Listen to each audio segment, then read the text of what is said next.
So the one thing Mrs. Calm loves more than anything else is undivided attention. So every evening, we lay under our cozy earth bubble cuddle blanket for 15 minutes and just talk about our day.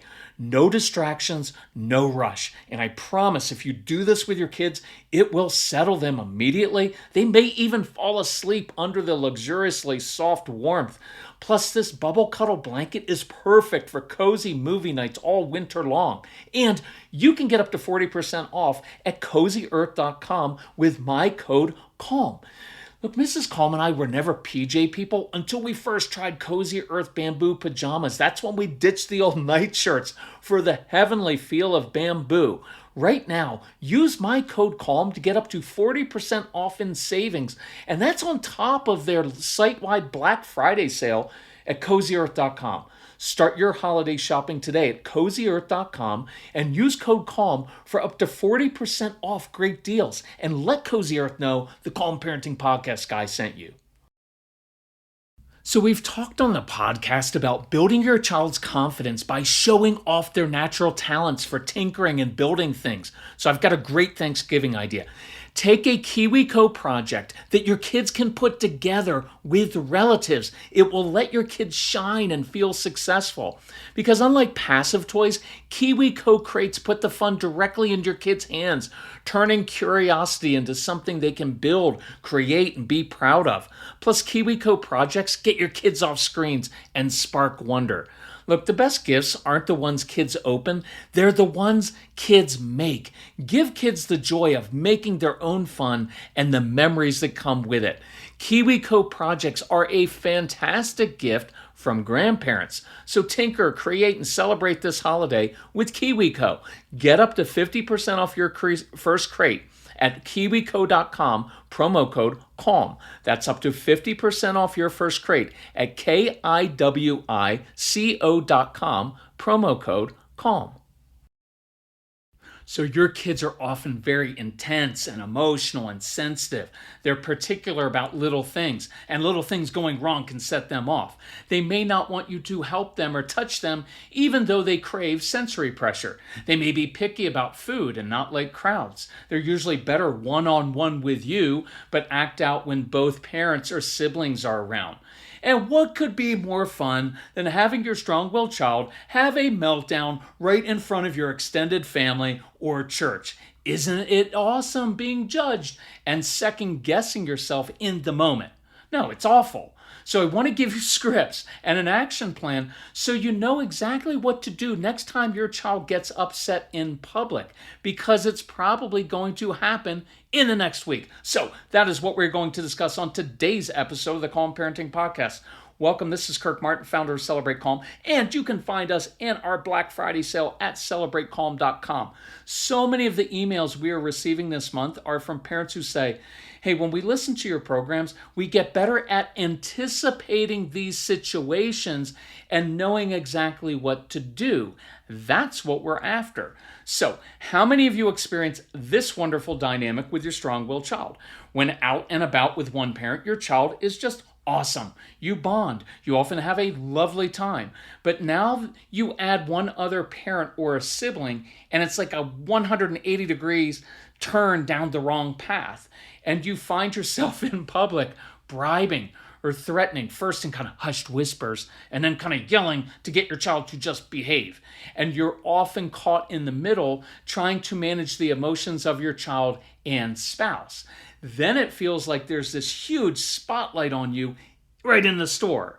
You know why this often happens? Because when your child is out with the understanding parent alone, they're allowed to walk on the curb and have some latitude. But then the other parent, who is more particular or controlling or worried about what other people think, joins in and snaps at the child. The child is doing what she's always done, and it's been okay before, but now she's getting corrected, and sometimes a little harshly by the other parent. And the child is asking, and whether this is verbally or just with her eyes, like, why is this happening now?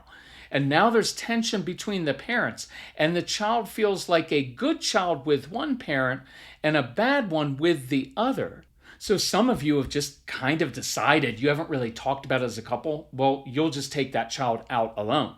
But the real solution here is to get on the same page as parents so your child knows what to expect. And I would say that particular uptight parent, which was me, simply has to chill a bit and be more flexible. Or I'll just tell you, if you're like that, you are going to lose your spouse and child eventually. So look, we felt that all the time with Casey. And I want you to know this is common. It doesn't mean you're a bad parent. It doesn't mean you've done something wrong, unless you can't control yourself or you talk too sweetly or too much. But we know that it's common.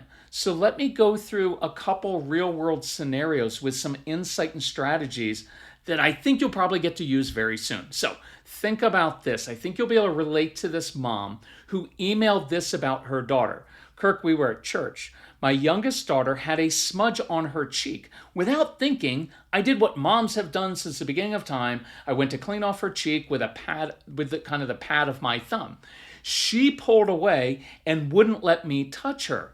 Now, the old me would have doubled down and insisted that she'd let me clean her cheek. We were in church. What if someone saw my less than perfect child and judged me? Doesn't she know how important appearances are? Doesn't she know I'm her mother and defiance is unacceptable? Look, I love this mom's honesty because we've all had that internal struggle.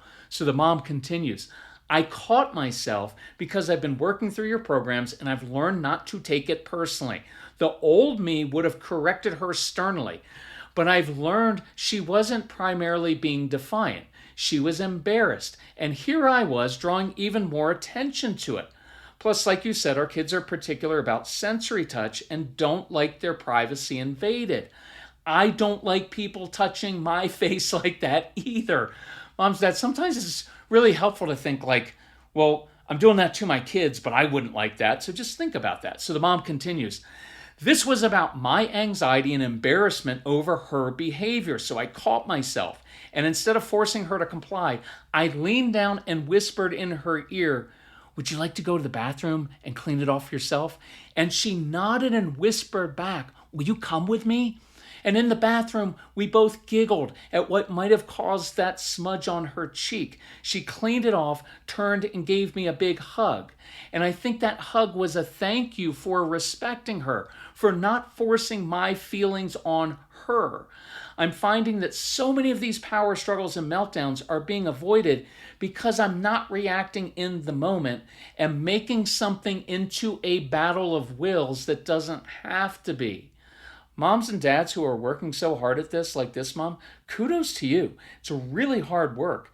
And so I want to recap 4 things this mom did brilliantly. 1, mom controlled herself, her anxiety, her embarrassment, her expectations, rather than controlling her child. Our kids pick up on every single reaction of yours, and it creates this feedback loop that escalates quickly. And this mom broke that negative loop by resetting herself in the moment. Number 2, this mom has done the hard internal work to change her internal narrative about her daughter from, my daughter is so defiant. She won't let me wipe the smudge off her cheek. Why does she have to make everything so difficult? She's changed that to, hey, I've got an independent child who wants to figure out things herself. Number 3, that allowed the mom to give her daughter space and ownership to take care of the issue by herself. See that question, hey, would you like to clean it off yourself? Oh, that's brilliant. Look, no one likes to be watched while they're struggling, and our kids love their independence. So work on giving your kids ownership of their choices within your boundaries. Now, this is really hard because this mom knew with one little swipe of her thumb, she could have gotten that smudge off. And with most kids, that would have been enough. Swipe, gone, done, whole thing is over in half a second. But with our kids, that could have turned into a wrestling match in church with everyone turning around to look at you. Number 4, this mom turned a potential power struggle that usually separates her from her daughter into a bonding moment with laughs and a hug. And this is what we're really after because that builds trust and that will pay off for decades. Remember, good discipline should always lead to a closer, more trusting relationship. And the mom averted a huge meltdown in front of the entire church. Well done. Now, I hope you don't have to face this, but you probably will. So Picture this. You're gathered together with your extended family over the holidays. It could be upcoming at Thanksgiving or Christmas, around New Year's. Parents, brothers, sisters, in-laws, their kids, grandkids, and your strong-willed child.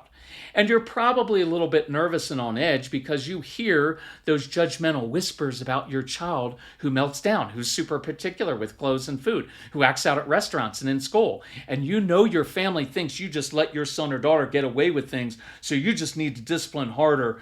But you've already done all those things that everybody says. You've been firm, consistent, followed through, you've tried consequences, and it just hasn't worked.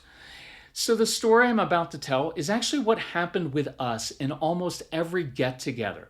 So it's very personal because you've heard your family already, you're there, you're already kind of hearing them pressuring you and talking about your strong-willed child.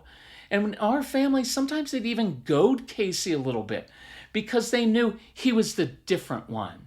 And there was this dynamic where they would take things out on him, I think, because they were mad at us for not taking more drastic measures. Like we weren't being good parents. So it's like they were going to step in with our son and do it differently. And they knew what he struggled with and that he didn't always play as well with his cousins. He was not the one being fawned over by the grandfather and uncles because of his good grades and exceptional athletic prowess. He was often just sitting alone building something really complex, but completely content. And maybe you have strong-willed kids who like doing their own thing, but everyone has to compare them as if there's some perfect standard or our kids are supposed to be just like everyone else. So you know what's coming next because you've probably lived this before. Your strong-willed child doesn't like turkey, yams, and stuffing. They like the dinner rolls just fine, but nothing else. Sitting still at a stuffy table with good manners while everyone eats and engages in conversation, it's not really their strong suit. So your child has begged you to allow him to eat some mac and cheese early and just keep building quietly while everyone else sits around that long table listening to Uncle Frank dominate conversations about himself or politics. And you've tried to convince your child, oh, honey, it's just one meal a year. You don't even have to eat the turkey. Just eat the dinner rolls and sit there for 45 minutes. But you know your child is never going to say, you know what, you're right, Mom. I'll take one for the team so you're not embarrassed and don't feel like a failure in front of your judgmental brother, sister-in-law, and parents. So I remember my wife coming to me kind of tentatively in hushed tones pleading with me, honey, it's just not worth the fight. I'll feed him early. He can just sit downstairs building with Legos, being content. It'll be fine. But I was afraid of being judged by my family for being too soft and coddling our child because they were all talking to me like, are you going to let him get away with things? When we were kids, we didn't get to do that. All of those things that kind of assault your heart and your brain. So what is the dad going to do in this situation? So it's 9 p.m. and your child casually says, oh, I need my uniform for tomorrow's game. Sound familiar? SKYLIGHT keeps every practice, game, chore, and school activity in one place, so you eliminate those last-minute surprises that upset your kids. SKYLIGHT Calendar syncs seamlessly with all your calendars and visually displays your family's schedule on an HD touchscreen. SKYLIGHT is like having an assistant coach, you know, the good one who always remembers the snacks and is on top of everything. Import a month of your kid's sports schedule in a snap. SKYLIGHT's free mobile app updates instantly, keeping the whole family in the loop. If in 4 months you are not 100% thrilled with your purchase, you can return it for a full refund. No questions asked. Right now, SKYLIGHT is offering our listeners $30 off their 15-inch calendars by going to myskylight.com/parenting. That's myskylight.com/parenting. So go to myskylight.com/parenting. So this really great mom emailed, I have 2 picky eaters at home. One is 8 and the other is 38, LOL. What I love about Hungryroot is that I can order meals tailored to our needs without going down 14 different aisles in the grocery store. And Hungryroot now knows our preferences, so they recommend meals I wouldn't have even thought of. My picky son now prepares red sauce tortellini with Italian sausage by himself 3 times per week, because you know how our kids do that. Now everyone is happy with their meals. We're We're not eating out as much. We're not stressed at mealtime anymore. And my son loves opening the Hungry Root box after school. We love Hungry Root. So take advantage of our exclusive offer. Go to hungryroot.com/calm and use code CALM to get 40% off your first box. Plus, get a free item in every box for life. That's hungryroot.com/calm, code CALM to get 40% off your first box. hungryroot.com/calm, code CALM. Now, if he's like me, he's going to double down on this situation. Just so you know, the roles could be reversed here. Could be the dad who's kind of chill and the mom who's really anxious in front of her family and is the more intense one. But I always pick on the man because I'm the guy and this was me. So your husband, me, charges away from you, heads towards your strong-willed child who's happily playing by himself. And you know what comes next. Tears, pleas, sobs. Mom, you said I could just eat early and not have to do this dumb Thanksgiving dinner thing. Why is Dad making me do this? And once again, you're caught in the middle between an admittedly challenging child who's sensitive with a big heart, but who does make things more difficult, and a spouse. And this could be an anxious wife or husband here who isn't that great at controlling their own emotions. Not to mention being caught between your child and an entire cast of 9 or 16 or 25 family members, all playing their part wonderfully in this drama that is sometimes sport to them, but is deeply painful to you, because each one of these family members has their own opinions on what you're doing wrong and how you're failing as a parent, even though this is the one thing you care about and have worked harder at than anything in your life. It's Thanksgiving afternoon, and this hurts, and you want to cry. Why doesn't anyone understand you or your child? Why does everyone have to judge and pressure you instead of simply letting a kid eat and play by himself? And you know with 100% certainty that if you make your son sit at the dinner table, he's going to be corrected constantly by his dad or mom, because that's what I used to do, because I felt pressured to be tough in front of everybody else. And now tension will permeate the entire dinner table while everyone looks on with disapproval and disdain, like they all did at Macaulay Culkin in Home Alone. And your child will feel shame and then explode. And it's just you and your child against the world, both misunderstood, both second-guessed. And you can't eat, you can't enjoy your family or Thanksgiving, and you just want to go home, curl up, and not feel this judgment anymore. Why does it have to be so hard? You're going to feel like you have to apologize 18 times to your family, and it still won't mean anything, because sometimes people just want to judge you because it makes them feel superior and better about their own lives. And most of the time, they just don't understand what it's like to have one of these kids. And I want to encourage you moms and dads, because it's hard.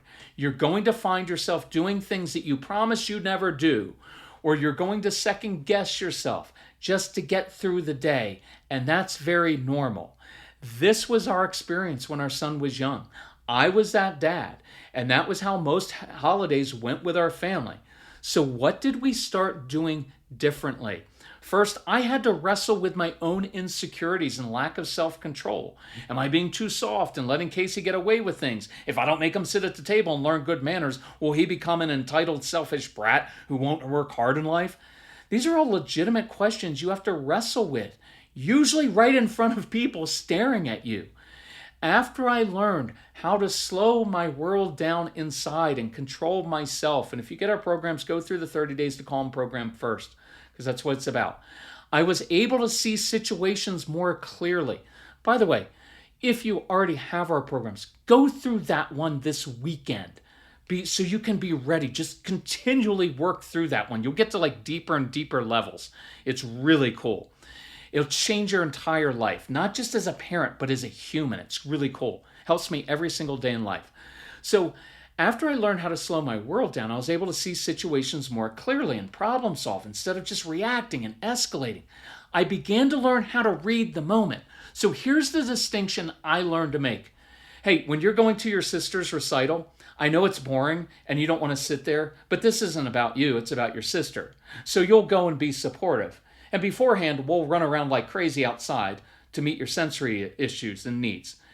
If it's going to a baptism, a wedding, your grandmother's 75th birthday party, or a funeral, well, that's not about you. It's about something important to others. And even if it's boring, you do that with a good attitude, because that's the gracious, selfless thing to do. And that's what we do as a family. See, there are times for that. But in this moment, here's what's going on. We've been away from home for a couple days. Casey hasn't eaten or slept well. It's loud and chaotic. His schedule's off. The cousins are typically the good kids, so there's a lot of pressure. I'm acting differently around family, and so is my wife, because we never know when that meltdown is going to come. Family members are predictably judgmental. It's Thanksgiving dinner. It's stuffy and formal, and he doesn't like the food. And so I reasoned, this is not the time to die on my sword just to make everyone else approve of me. And like the mom in the church, I'm not here to please everyone else.